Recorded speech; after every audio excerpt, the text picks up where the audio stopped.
Well, thank you so much, Hassan, for joining me today. I'm really excited to talk about your journey and the mission of Colive and sort of what the vision is, because it's a really important one, and it's kind of coming from a place that a lot of people don't really sort of know of, and sort of conflict areas around the world. How can we solve this in a different way? And I think business has a power to do so, and I see what you're doing is pretty amazing, my man. So, like, I guess walk us through your journey before starting the company, and then we'll get into the mission and vision of the brand. Perfect. I mean, first of all, Grant, I've been a fan of the newsletter. I've been reading your emails. I've been a fan of the podcast. So there's a couple of episodes that I can recite off the top of my head. So thank you for building a platform and giving us a voice, all the change makers for good. So I want to thank you. I want to start with a thank you, and then I appreciate your work and efforts. Thank you so much for the kind words as well. My background has nothing to do with olive oil, and which will surprise most people. Before finding Colive, I was based in London, UK. I started my career from private equity, then moved on to venture capital and strategy. When I start these conversations, I usually go, "Hello, my name is Hassan. I'm a startup addict with a focus on social impact." At that point, I think 3 to 4 years ago, I felt something was missing from my life. So and I began to reevaluate, and I just started to travel. I left London. I started traveling around Mediterranean, other places. Olives and agriculture naturally they attracted me in a way that I wanted to learn more about olive oil. I wanted to learn more about olive farming. I learned a whole bunch about regenerative agriculture and permaculture and sustainable farming, all the things that comes with it. That period, through traveling, I became an olive oil sommelier. This was not in the plan. I went to Tuscany, Italy. I became a sommelier. I tasted all the olives that I can get my hands on. I traveled around Mediterranean, Spain, Italy, Greece, Turkey, what have you. And I realized what Cypriot olive is different than anybody else. It was so unique. Cyprus is a small island, as we'll get into it. But a lot of this, being born in the diaspora. My parents are Cypriots, but I was born in Istanbul, Turkey, in diaspora, and there's a big community of Cypriot diaspora. What everybody in the diaspora does, they smuggle olive oil. They get fresh olive oil from Cyprus in like Coca-Cola bottles, whiskey bottles, what have you. They put on in their luggage. For me, it was the same. So living in London, like entertaining friends and family, everybody was like, "Oh, this is amazing! Like this is just okay. Like you have to give us a bottle, and this and that." Before my travel, so I think it was always in the back of my mind, like, okay, like I got good olive oil, like let's put that aside. And that became, I want to go from this technology startup strategy guy to like, I want to do something in food. I want to do something in olive oil. Let's try it. Let's just start. And that journey got me back to my roots, where I consider my home, which is Cyprus.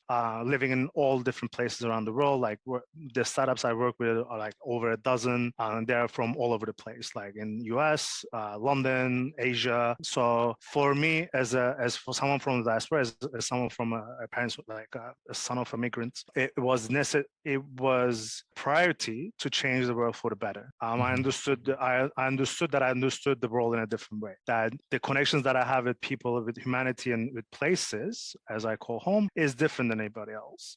My parents were displaced. My mom was displaced when she was 16. I started learning about those stories like 18, and I had Greek Cypriot friends. I'm a Turkish Cypriot myself. I had Greek Cypriot friends that I had similar stories in 70s. My family had them in 60s, and then on. So this idea of I want to change the world, I want to start an olive oil business. Let me start from the place that will make most sense to me, which is Cyprus. I think this is the sort of personal story of how Colive came about, from this transition from London and living in a finance world and a tech world to getting to food and in social. When you had those conversations with your mom, because I guess, was it always in the back of your head, you knew sort of the history of the island and maybe her history? Or when you were starting, thinking about doing the olive oil company, did you go back to your family and talk to them a little bit more to understand a little bit more about the history of the conflict there? Or did you kind of already know, throughout your life about what was going on the island? You have to be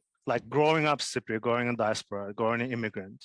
you have a political knowledge of the island like unmatched to anything else. So we like me and my brother, like everybody in diaspora, I assume, like grows up into that, because you realize as an immigrant, like, okay, this is not part of my identity, or I come from a different place. So you start to learn about that place, or your parents instill those like sort of values, and okay, this is what happened, and that's why we're here. And I mean, my parents, like they put those values and ideas in the history from long ago. I think I'm kind of different in that. So when I speak about Cyprus, let's put for all the listeners, I think this Cyprus is not going to make any sense to most of your listeners, I believe, and which was for us the same when we were studying. Cyprus is a small Mediterranean island in close to Israel, Turkey, Greece. If you can imagine that, it's the middle of the Mediterranean. It's the perfect climate it's a very sunshiny place. It's a perfect climate for olives. This island was always a multicultural island from the beginning of time. It was ruled under different empires. In modern times, it was a British colony. So Britain used the island to control trade routes from India and also the oil in Middle East. They still own about 4% of the island, but Britain employed something called the divide and rule policy. Towards the end of their rule, the rule starts from 1800s up to 1960. In this divide and rule policy, they started categorizing people. So Cypriots became much like Americans or much like anybody else. They became Muslim, Greek, Turkish, Christian. Through this categorization, they play to the differences. So they play to differences of mainly two communities, which are Muslim Turkish Cypriots and Christian Greek Cypriots. These were friends, family, neighbors for centuries, more than centuries, for millennia. But towards their rules collapse, they play to this.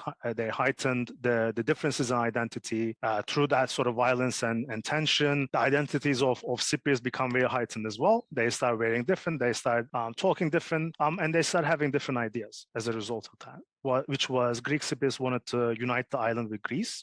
This was a movement after Second World War, and Turkish Cypriots didn't want that, so they wanted to align with Turkey as what they saw as their motherland, and Greek Cypriots saw Greece as their motherland. And Britain played into that. When 1960 Republic was founded, I'm not going to go into detail. The motherlands decided what it will look like. The Britain, Greece, and Turkey, and the Cypriots didn't have any say in that. So there's the tensions grew. 60s was a lot of intercommunal fighting. It led to a civil war. 74, which most people know, the island's idea now, or what they know about Cyprus, is probably 74, which is there was a coup d'etat backed by Greece that ousted the government and wanted to unite the island with Greece. 5 days later, Turkey intervened and then continued on to invade 30% of the island. So right now we have an island that is not bordered up. There's no peace agreement. The conflict is still ensuing in paper. There's a ceasefire, of course. From a non-violent place, the island is now divided into 4. The place I'm speaking to right now, which is the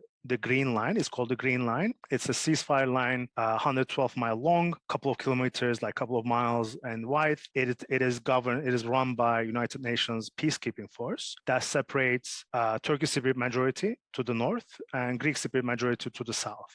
Aptly named, the south side of the island is known as the Republic of Cyprus still, and the northern part of the island is object to usually books because it's not recognized by anybody else other than Turkey. So there's no international recognized government there, and there are British bases still on the island. They kept the bases that forms about 4% of the landmass of the island. So this is the conflict. Like since 74, there were no communication between the communities. It was closed up, so you couldn't. Like for my mom, which was from Paphos, and for Alex, a partner that we started with the company, they didn't have access to their old homes. They didn't have access to their neighbors and friends and family till 2004. 2004 the island became a part of European Union. Ceasefire line was opened up, so we could travel and we could build a company after that, because there's the regulation that was put in place to try to build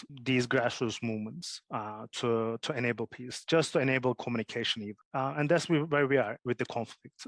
We have about 50 years of unresolved peace talks. They were unfruitful because mostly lack of political courage in terms of politicians. And that's why we do what we do. It's one side of it is definitely building a literal grassroots movement that will enable cooperation for a long-lasting peace. This is the mentality of, this is the motto of Colive in terms of as a social enterprise. When you first decided to do the company, was it always, did you say, okay, Cyprus has some of the best olives in the world, I'm going to go there and start this company? Or was it that, okay, they had the best olives in the world, they also have this issue? Was right out the gate the mission to involve both sides of the conflict in the company, or did that come a little bit after? I mean, that's a great question. So I think, and the answer to that is that it came kind of gradually, but it was so fast that there's like a couple of conversations in between to have like an olive oil business in Cyprus. It became to the idea that I don't want to have a one-sided business. This company has to bring everybody together in Cyprus and around the world. It is about connection, not division. Like I cannot just say like these olives are Turkish Cypriot, these olives are Greek Cypriot, and like keep them apart. That was never the worldview. So from the first moment, we said like, if you're gonna do this, we're gonna do this island-wide, and we have this sort of opportunity that nobody used before to actually have that done. So we wanted to mean it more than just one part of Cyprus, one part of the world, or that sort of idea. So from the get-go, we knew that this is the road that we want to pursue, and this is the road that will take us to where we want to go. How do you do that then, right? When you first say, okay, we're going to do this, do you go to representatives on both sides? Do you go to community leaders on both sides? How do you even get started, those first conversations of, hey, I want to do this, I want to include both sides? How did those conversations go? And were they, harder than expected? Was it easier than expected? Like, put us in the room when you had those conversations with leadership from both sides. I mean, imagine not a teenager. Okay, I'm not that young, but like, I mean, someone coming from London that like, I was in finance for like 10 years. Like, I know the island, okay, like but it is still a conflict zone. So coming in there, just having phone calls, like I wanted to get to somebody that I could. And I have an extensive family, so I use all the network I had, all the family connections I have to go to everybody, to go to both communities, the community leaders, and from presidents to community leaders, and everybody I could find. So first, I think the first step for us was to get a single olive across the ceasefire line. That was the first step, because it was never been done before. We first got to the organizations that rule the regulation. That have not used that part of it, which is the Chamber of Commerce here. So we went to Chamber of Commerce's. Long story short, it took us 6 to 7 months to get the first orders across. Like we got farmers on both sides. We said like, this is what we want to do, and they said like, I understand, I want to be a part of it. Perfect. Like we got 2 farmers now, right? Yeah. So and then we went to the Chamber of Commerce. We got the okays. 6, 7 months later, we're at a border with like crates of olives like trying to cross, and it was always like something goes wrong. Like one of the funniest stories is like we got everything right, we think we got everything right, and in practice we go to a checkpoint and then go like, oh, you need to go to another checkpoint, which is like, I don't know, in the next town in the capital, and then we drive there through the night, and then when we get to that checkpoint, it's like there's leaves on this olives, and so you need to clean them up. So we go back, and like all the family gets together, and I still remember that day where we literally like took leaves out of olives, which no one ever in the world does, because they get cleaned in the mill. So that was the rocky start from the beginning. Like you go to every community leader, you're calm, you talk about basis of your idea, that you don't want to do anything like that will step on any toes. Like we just made sure that they knew who we are, our intentions, and everybody okay, because I think we were also locals as well, so they knew us from that point. But I think the lessons that we can get here, we can use and we can export to other places. Like that's not a issue here. The issue is like they have to know your intentions. They need to see the value in what you're doing as a social enterprise in this sort of conflict zone, and then you win hearts and minds after that.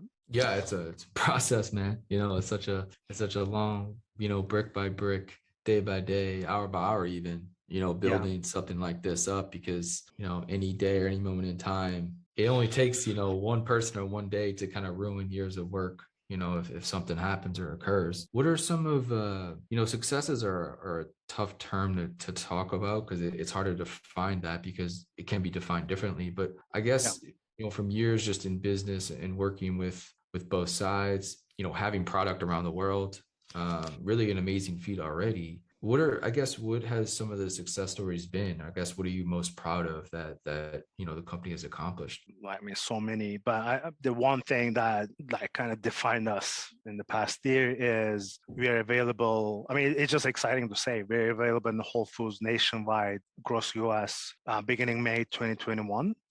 So about 6 months now that we are in every shelf. Like you can, any of the Wow. listeners, you can go wall to wall Whole Foods and you can buy a bottle. You can and make the like, and our motto is like you can make the world a better place. You can taste without limits is the tagline on the bottle.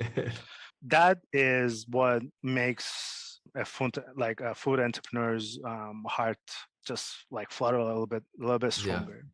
Whole Foods was a serendipitous moment for us. We were gunning for Whole Foods UK, which is about 7 stores. At that point, we were strong in the UK. We had online sales and we had some sales around the world in 16 countries on an online basis. And we started talking to Austin, which is the buyer Yeah. team, Headquarters. and Yeah. yeah, the headquarters, and they took it. They took it to heart. They loved the story. It took us a year and a half on Hmm. bits and pieces. It's not an easy process, but I'm so grateful to the Whole Foods team and our buyer, everybody. Like we didn't just meet our buyer, which usually what happens to brands is like you go to a category buyer and they say yes or no, and you get an email. They put us in a virtual room. Obviously, this is going on in a pandemic, Sure. and we spoke to everybody from head of buying, VP of buying as well of Whole Foods, VP of grocery, and everybody got to know our story. We showed them the buffer zone. We walked them through literally, and they loved the idea.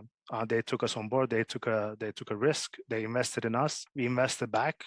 It is a beautiful partnership now. And without retailers like Whole Foods, without that sort of taking initiative, it'll be very hard for any sort of entrepreneurs. And I know you spoke to a couple of them in the podcast as well, where they're available in Whole Foods, Yeah. and it makes such a difference for small brands like ours. It just puts us on a different level. So I Yeah. think that success is just took us to another level. And when that something like that happens, there's so many sort of domino effects that occur, right? Because now you can sort of hire more people, hire more farmers on both sides. Like, I guess, take us through sort of the the org chart, if you will, of the company. Do you have farmers on, both sides? Do you have employees on put? I guess just walk us through kind of like the manufacturing of it all and how it touches, different parts of the islands, different people, and how it's sort of, bringing everybody together for a common, mission. I mean, that's a great question. So when something like Whole Foods happens to, I think any brand, it's like stars align, and then the Hmm. operations plan that you have, it just gets put on steroid. Then you're just on the go mode to find the farmers, find the mill, find the bowling place. So for us, it was no different. From the start of the company, it's run by a Turkish Cypriot and a Greek Cypriot. So I have a partner called Alex, which is a university friend of mine. That to give you a little a context of Cypriot conflict, that we were never be able to meet in Cyprus, but we went to UK for university, Mm, and that's where we met. And like you start a conversation, go like, I'm from Cyprus, or like I'm from Cyprus, but right. obviously you speak in English and you don't speak Greek and Turkish. I mean that becomes so. He was the first person I met, and I still say that in the university. So I came back. So he is the sort of financial officer. I'm the CEO. I'm also the lead sommelier. I go and visit all the farms. I have a personal relationship with everybody on the island and the farms. I visually see how they tend to olives. We have conversations about sort of regenerative agriculture. The point of Cyprus, the main point of Cyprus of sustainable agriculture is water management. So we talk about Mm, water management, we talk about pesticides, we talk about like natural pesticides and stuff, because we don't allow them to use like chemicals. So there's a transition period of a year or so to convert. mm. We grow that sort of farming networks in the season. I personally go and lead harvest or harvest myself from each of these 15 farms to have the optimal taste profile. Like I know what they should look like. I test all this beforehand, and then I personally take them to the mill. I'm literally a truck driver as well. So I'll get them to the mill. I see the end result, and that gets put in a steel storage tanks in nitrogen, which is another thing that we use for freshness and not many other brands use in the world. So we also have a marketing lead now. We have in Cyprus, which is she's a Turkish Cypriot. We also have a team in US that right now, because after Whole Foods we wanted to really invest in what we're doing. Sure. So we have an amazing marketing agency that we work with, like on PR. We talk about another success then, like with New York Times. We can talk about that later. And we have a policy director who's a United Nations veteran, which lives in Mexico. She's a Cypriot lady that now lives in northern Mexico. She is all things United Nations and peace building. So she is in every decision that we make about policy, that we make about like sort of training programs that we hold. She's her career took her to Cyprus, Indonesia, Malaysia, and then Berlin, and then Mexico. So this is the structure that we have. We still employ like a whole bunch of people. Employees, the farmers are there. I'm usually the active part in running the operations. So CEO and truck driver. That's a great. You have to be. Dude. You have to be. Let's not joke anybody. Like, and people say great, I'm not ashamed of that. Like sometimes I get like, hell no, man. Okay, That's an honor. That's a badge. Yeah, honor, man. Yeah. No, that's epic.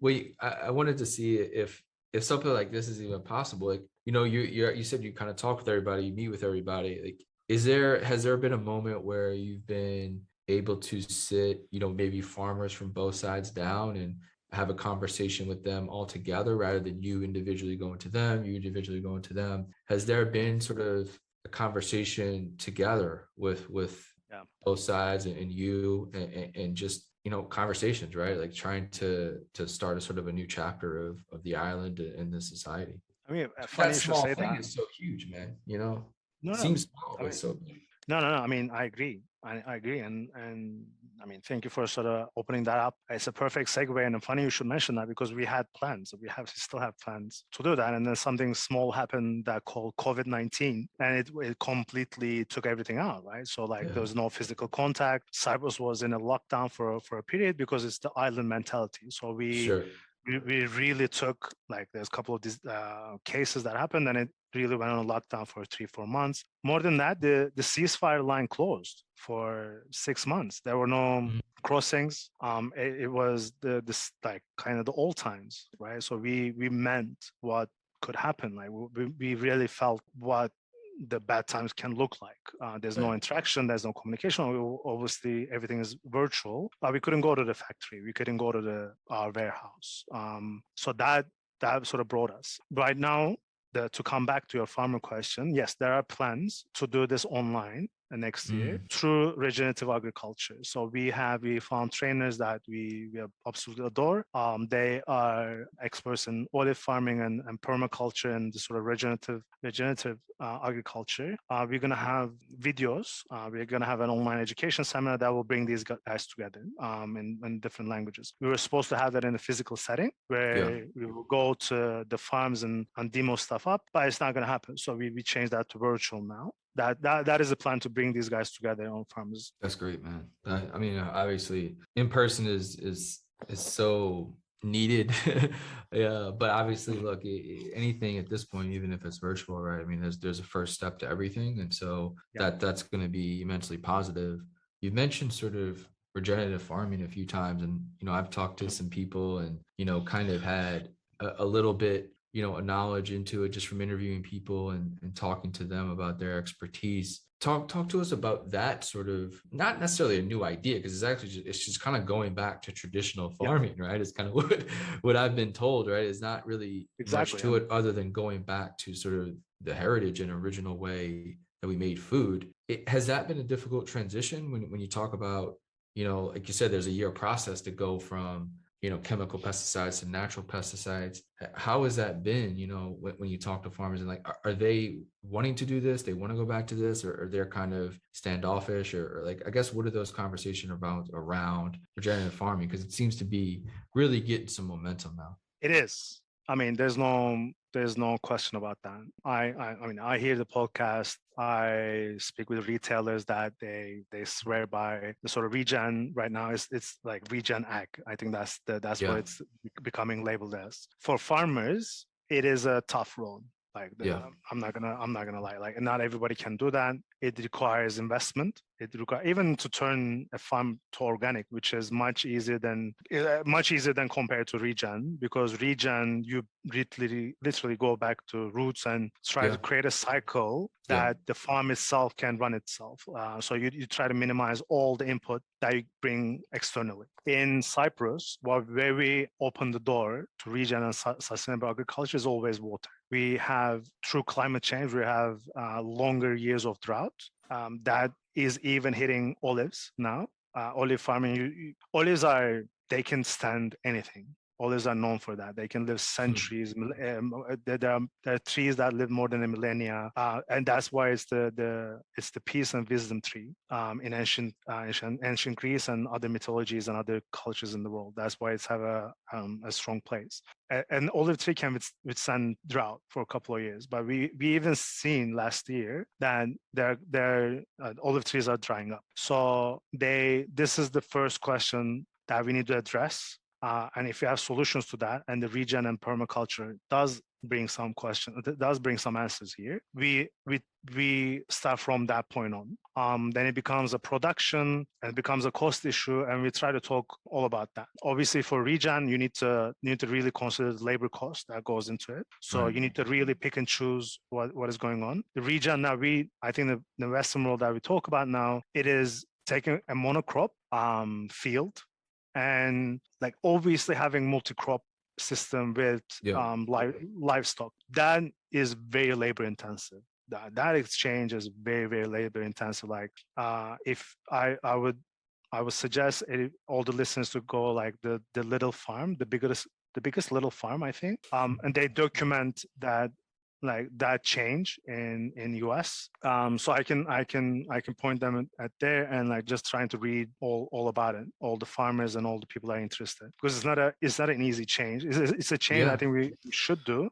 but it's not an easy change. I'm wondering if there's just from like those I've talked to, talked about a couple of things. Is one, the U.S. government policy has always been to subsidize really like unhealthy foods and unhealthy farming. So an easy thing would be to subsidize regenerative farming, much healthier, or incentivize, reward people, subsidize the creation of, whether it's organic farms, regenerative farming. You can slowly, maybe it takes 50 years, whatever, but like, you got to start somewhere to scale that reproduction of the entire food system. But you have to start somewhere, and you can't keep funding, the negative, farming, infrastructure and system. That's something that can be immediately stopped just by sort of policy. I don't know if the UK is the same way, but that's sort of one thing that I've come to discover, is that there's sort of a change there that could be made from a very, very high level.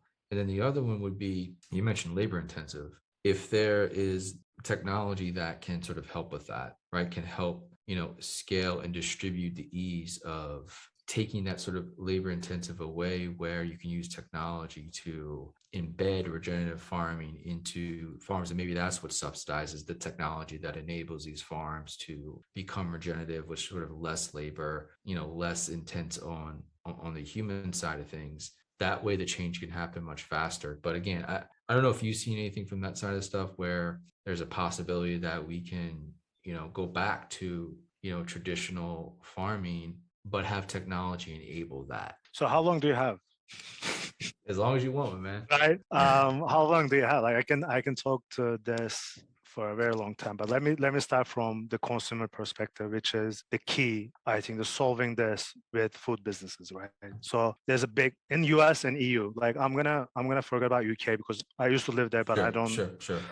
So I'm gonna take it as US and European Union, which are the two biggest Yep. economies in the world, right? So the biggest issue with regen now is certification. We have largely a good phytosanitary rules within US and EU about normal food products, right? Like we know they're not going to kill us at a certain point. That's the base level, let's say, certification. And then you go organic, where it is delegated to countries, whatever, and then they control either the private or public bodies that a field and the fruit, therefore, is organic. And then we have the system to do that as well. We can label that, and the customer sees that this is organic, this is not. I have an idea, like obviously we're educating people as more about organic, and then they can choose that, which is, I don't know, let's say a certain percentage higher price than non-organic, right? This is how it works. And then there's an economical incentive for everybody to do that, to maybe lose some of the produce in the long term, gain it back, but have that economical investment running up. And there's subsidies about that. I think there's sort of transitions in the US, certainly in the EU. In US and EU both, this sort of agricultural policy in EU is called Common Agricultural Policy, is the biggest budget line of the European Union. I forgot the last one, but I think runs in 750 billions or something in euros. Very similar to US, where it heavily subsidizes all agricultural products. And this was done in a way to, I'm not sure with intention.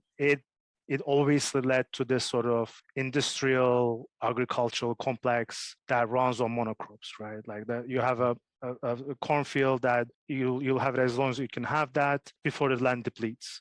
This is what it is. The biggest problem we have with regen is that we don't have that system in place yet. Like we don't know that people that speak about regen as well, like not everybody has the same idea, because you say you're going to build a cycle, but you can build a cycle in different ways. Like you have some point, you have to maybe get something externally for places in the US and Cyprus. So we need a perfect certification. We need a complete certification system. We don't have that yet. We try to do that in Cyprus. I know there's a couple of places in EU, even in US. There are a couple of institutes. There's not a single institute that works on this. But I know there's works being done, because retailers are asking for it. Customers are definitely asking for it. So we need, there will be a certification process, and then there will be more and more, and the ecosystem will be built then, and there's more. Come to what I know the labor intensive is, traditionally it's solved by immigration. So the southern US or anywhere in the US, you have farmers that come from abroad, seasonal workers, same in EU, same in Europe, that they work for the season and they kind of leave, or they continue to work for different produce, different seasons, and then they enable. The technology so far it's built for monocrops. It's not necessarily built for regen. So this is the transition I think we need to have in terms of technology. And I think some of the work you've been doing on impact investing, and some of the investors that you're having on your podcast, like, get to that effect. I think this is the transition that we need to make with technology to move from traditional to regen. Yeah, no, that's a great point. When you said it is not have the technology work for monocrops, but have the technology that helps you understand what other crops and organisms can pop up when you take care of your land. From what I understand is that, when you sort of farm the correct way, there's sort of natural organisms that happen, and there's just other benefits that occur with the soil grows. If you just grow one crop, monocropping, the land is just going to do that. But if you let it naturally do its thing, it can create these other, organisms, and there could be an economic benefit for that. If you understand what it's growing, the technology says, hey, if you keep doing this will grow this much. There's yield from more crops or organisms than just one. So I think the farmers would love it because it's an economic incentive. And once they're, in for it, then there's the domino effect with supply chains and all this stuff. So I think that the economic effect can happen for sure when maybe it's just, there's a case study with land that shows if you do this a certain way, this is the different, crops that will come up over a 5 to 10 year span or something like that. So I'm optimistic about that because there's an economic incentive for it. And when there's that, there's allocation of capital, there's hopefully government subsidies and all this stuff like that.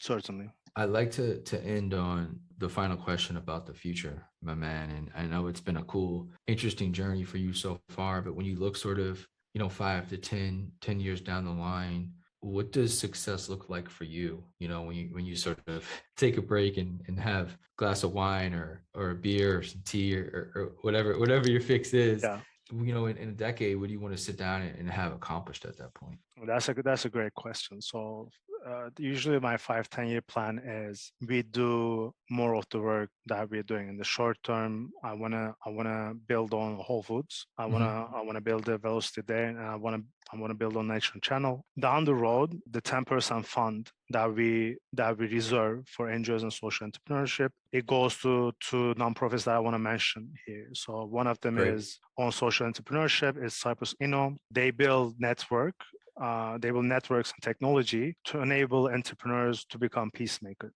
This was in our core Hmm. as well. So we really connected with these guys, and they hold trainings, networking events, and technology tools to enable them to do that. They bring people all together on the island. The second is sort of peace education. On peace education, we work with an amazing, world-known NGO that is based in Cyprus called Association of Historical Dialogue and Research. These guys do amazing projects. The core of which is historical facts. They are about truth in a post-truth world. They educate teachers on both sides of the island to break the friend-enemy logic. They build a building. They have a building now in the buffer zone for a while now that has a refuge for Turkish Cypriots, Greek Cypriots, Armenian Cypriots, any kind of ethnicity and religion to come together and build something, build anything. They also Great. bring school kids together to spend a day from ages from primary to high school. They bring them together, supervised under these peace educators, for them to communicate, to get out of stereotypes, break the other idea, quote unquote, break the friend enemy logic. So we wanna be able to do much more of that in 5 to 10 years. I think in terms of social mission, we already are started to be given as an example on the island. We want to be a solid example for Cyprus, and what an example in such that in any conversation we want to be like those guys did it. Why can I? But can't we do it? And there's become an incentive of peace for Cyprus. Hopefully that will lead to a political solution on the island as well. Our aim for 5 to 10 years is do more than olive oil in Cyprus. Hmm.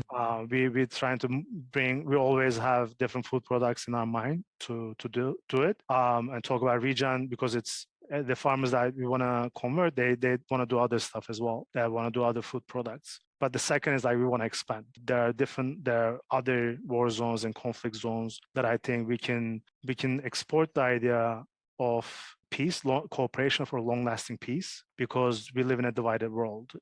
We don't have an option. Anybody that is listening to the US, they should care, because one, it's an amazingly delicious olive oil that they'll get. The second is we live in a divided world, and this is a story about division and connection. We're trying to connect people in the conflict zones. We're trying to connect those zones and those stuff to US. We're trying to bring loved ones in US through good food.